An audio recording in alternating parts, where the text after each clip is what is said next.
Hi అండి. Summer వచ్చేసింది కదా. సమ్మర్ స్పెషల్ మజ్జిగ చారు ఎలా చేసుకుందామో చూద్దాం. ఈ మజ్జిగ చారును మీరు ఏమని పిలుస్తారో కామెంట్స్ రూపంలో తెలియచేయండి.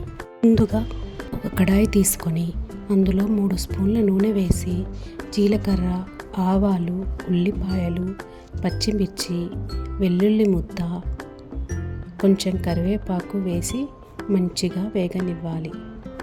ఇలా ఇవన్నీ వేగిన తర్వాత ముందుగా తరిగి పెట్టుకున్న టమాటా ముక్కలు కూడా వేసి మంచిగా వేగనివ్వాలి. టమాటాలను కూడా వేయించిన తర్వాత కొంచెం పసుపు వేసి మంచిగా కలుపుకోవాలి. ఈ టమాటాలు మగ్గేలోపు మనం మజ్జిగను తయారు చేసుకుందాం. ముందుగా పెరుగుని కొన్ని వాటర్ పోసుకొని చిలికి పెట్టుకోవాలి.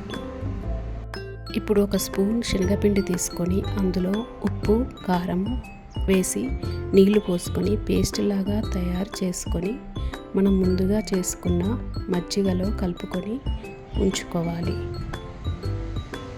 ఇలా కలుపుకున్న మజ్జిగను టమాటాలు మగ్గిన తర్వాత అందులో వేసుకొని కలుపుకోవాలండి.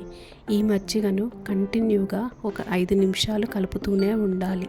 ఇలా కలపకపోతే మజ్జిగ అనేది పగిలిపోతుంది. మజ్జిగ అనేది కొంచెం చిక్కబడ్డాక ఆపేయవచ్చు. ఇందులో పకోడీలు వేసుకుంటే చాలా బాగుంటుంది. దానికోసం కొంచెం శనగపిండి, ఉప్పు, కారంతో పకోడీలు చేసుకొని ఈ మరుగుతున్న మజ్జిగ చారులో వేసుకొని కలుపుకోవాలి. అందులోనే కొత్తిమీర వేసి ఒక 2 నిమిషాలు కలుపుకొని స్టవ్ ఆపేయవచ్చు.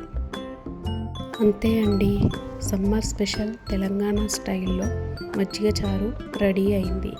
ఈ మజ్జిగ చారును వేడి అన్నంలో పాపడాలతో కలిపి తింటే చాలా బాగుంటుంది. నా వీడియో మీకు నచ్చినట్టయితే నా ఛానల్ సబ్స్క్రైబ్ చేసుకోండి.